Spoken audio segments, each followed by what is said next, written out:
Hello, everybody, and welcome to part 2 of the AEW WWE conspiracy. Guys, the latest in what's going on with the possibility of these two companies working together. First, let me reiterate, bro, at the top of the show, guys, I'm not trying to convince you there's a conspiracy. I don't care whether you believe there's a conspiracy or not. If you verbally attack me online or through social media because I'm talking about this, I mean, bro, then you are just an absolute moron. All I'm doing, bro, is opening up dialogue and opening up conversation just based on some facts. And when you look at all the facts together, there may be something there. Guys, I have said it all along. Either AEW and WWE are in bed together, or Vince McMahon is totally incompetent at this point in his life. It's that simple. And, bro, I don't believe he's incompetent. So if he's making these decisions and he's not incompetent, well, the only other thing that makes sense to me is maybe there's a working relationship between AEW and WWE. But, guys, you got to stop with the social media and shit. I don't care whether you agree with me or disagree with me, bro. That's not what this is about. So you say stupid stuff, and then I just mute you, and I never hear from you again. Guys, open up your mind, bro. This is just to have a discussion based on my experience, my expertise of what I know working at the WWE, what I know about the company, what I know about the players. We're going to talk about one very important player today in part 2. As I told you in part 1 of this series, bro, it is a known fact that WWE was working together with ECW and Paul Heyman. How do I know that? Because Vince McMahon himself broke the news to me. Once I became the head writer, he had to let me know there was a working relationship between ECW and the WWE. That relationship was spearheaded by Bruce Pritchard. Bruce Pritchard was the middleman between Paul Heyman and Vince McMahon. Vince McMahon knew nothing about ECW. Paul Heyman and Bruce Pritchard were friends. I would not be at all surprised if Paul Heyman had a conversation with Bruce early on. He needed some financing. He needed some money. Bruce went to Vince, and this is how this company got under the same bed sheets, bro. And there was a working relationship with them a long time. The boys weren't in on it. The ECW locker room wasn't in on it. WWE locker room wasn't in on it. You know, then there was the hostile turnover with Sandman jumping over the barricade, which was an absolute work that they worked on together. But, bro, there was a relationship there from the beginning.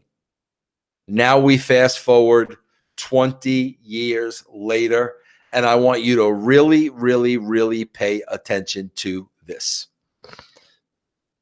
I guess it was about 10 years ago. I'm not even sure. 8 years ago, 9 years ago. I don't know. Bruce Pritchard, who had been working at the WWE for years in a very prominent position, Vince's right-hand man for many of those years. Bruce Pritchard was fired by Stephanie McMahon when Stephanie was put in charge of creative. Now, why was Bruce Pritchard fired from creative under Stephanie's thumb? The same reason why Stephanie McMahon did not want me there and made it clear to me back in 2002. Real simple, bro. Stephanie did not want anybody who was going to challenge her. Stephanie did not want anybody who was more creative than her. Stephanie did not want anybody who knew how to write a television show when she didn't. Stephanie McMahon wanted minions. She wanted people that would follow in line, kowtow to her, kiss her ass, and her and Triple H did not at all want to be challenged when it came to creative, okay? Therefore, bro, she let me know that. That's why I did not go back there. And she soon after that fired Bruce Pritchard, from a position that he had been in for many, many, many, many years, involved in creative, with the blessing of Vince McMahon. Okay, bro? So Vince McMahon, whether he agreed with it or not, had to bless the firing of Bruce Pritchard via Stephanie McMahon. So, bro, Bruce is out of the WWE. And, bro, that broke Bruce's heart. Bruce was a WWE lifer. Bro, Bruce looks at Vince McMahon as literally as a father figure. No question in my mind, Bruce loves the man, loves him. Listen to any of his shows, bro. Absolutely loves Vince McMahon. The day he was fired was one of the worst days in his life. That led to, me trying to help him out and extending the olive branch and bringing him into TNA, only for him to screw me later. But that's another story for another time. What I want to talk about, bro, is out of the clear blue sky, sometime around January, clear blue sky, Bruce Pritchard gets hired back by the WWE. Now, Stephanie fired him, but now 10 years later, no rhyme, reason, explanation, Bruce Pritchard is hired back by the WWE. Bro, his position is never made clear. There was not an official announcement. This is going to be his role. I think everybody assumed that Bruce was going to be involved in the creative. Why are we going to assume that? We're going to assume that for a couple of reasons. Number one, the creative sucks and the creative is horrible. So that's number one. And number two, that's what Bruce Pritchard had done before. So that's what we're going to assume. There's only one problem with that theory, bro. If Bruce Pritchard was brought back to work the creative end, bro, since January, creative has not gotten any better. As a matter of fact, bro, arguably, it's gotten worse. So with Bruce Pritchard there on a full-time basis, and bro, let's call a spade a spade. This is the same Bruce Pritchard who was responsible for Mantar, Who, Freddie Joe Floyd, T.L. Hopper, The Goon, all those unforgettable great characters in the mid-90s, okay, bro, 94, 95. This is why I was brought into creative, because under Bruce's thumb, the numbers were going down drastically, okay? But, bro, this is the same guy that they called back to work in creative. Oh, so we thought. So he did not have the track record, bro, to come back and work creative. His last stint in creative was a bad one. Stephanie McMahon fired him. Vince McMahon okayed him. 10 years later, out of the blue sky, he's rehired. Well, if he's not rehired for creative, what is it? What was he rehired to do then? Well, bro, we got to look at what Bruce was doing.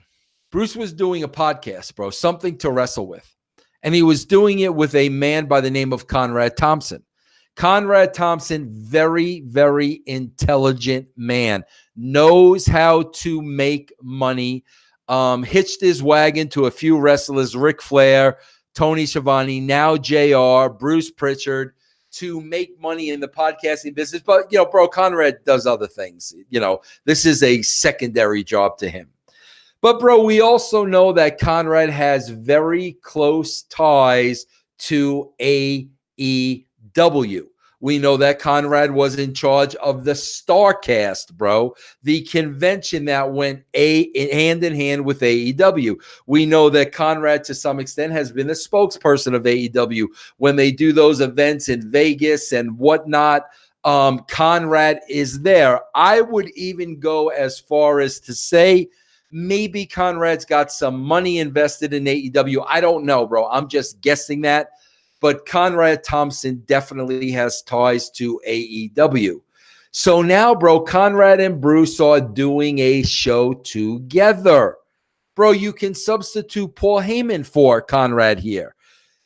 Did Conrad, who's got a magnificent mind and a magnificent sense of business, have a conversation with Bruce Pritchard of what exactly AEW might be able to do, bro, to create some competition for the WWE if they were working together, much like the situation with ECW, bro, 20 years ago. At that point, did Bruce Pritchard go to Vince McMahon and say, Vince, listen, I know here's where the ratings are. Had a conversation with Conrad Thompson. We did this 20 years ago and it was successful. Why not do it again? What do you have to lose? Is there a meeting with Vincent Conrad and Bruce? Is there a phone call? I don't know, bro. But you have to now look at history repeating itself. Bruce had been gone from the WWE for 10 years. No reason to hire him back. I replaced him creatively, bro, because he was no longer bringing the numbers. Bro, they didn't bring me back. Nobody called to bring me back, bro, but they brought Bruce Pritchard back for what we assumed were creative reasons. Bro, I don't think they were creative reasons at all. I think Bruce Pritchard could very well be the middleman now between AEW and the WWE, working through and with Conrad Thompson. Bro, you can believe this or not believe this, but how far-fetched is that really, bro?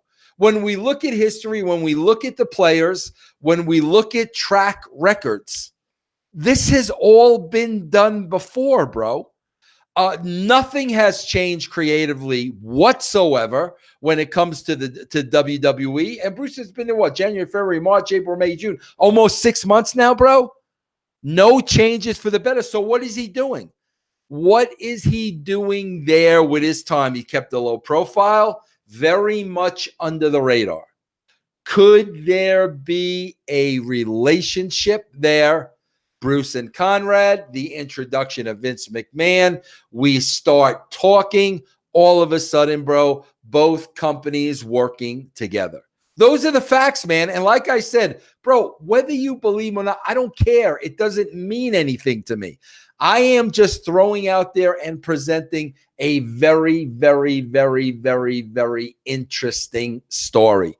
And this will continue. There's a big part 3 coming. But, bro, you can follow all of this, bro. There's a website, not a website, I'm sorry, a Twitter just for this.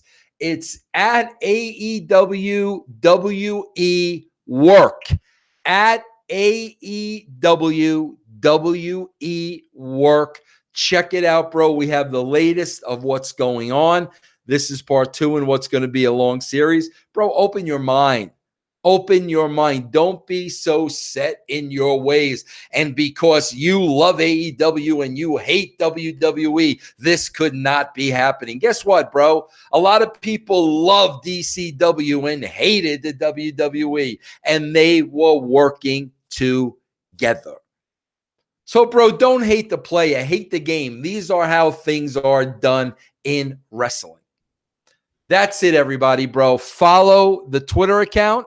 I will be back with more, bro. Also, please check out russosbrand.com. 12 shows a week, less than $1 a week. We've just added Shane Douglas to the lineup. So now you got Ben Hameen, Stevie Richards, Big Vito, Goldilocks, Disco Inferno, Shane Douglas, Castrating the Marks, Lions, Tigers, Bears, and Disco. Raw SmackDown Review. It is all there, less than $1 a week.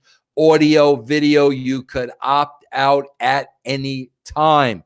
Check me out on Truth with Consequences, bro. There's a brand new show dropping tomorrow at 3 o'clock, bro. We bring Castrating the Marks to the main stage, bro. You could see that tomorrow, Truth with Consequences. Check out our Patreon, patreon.com/RussoTWC.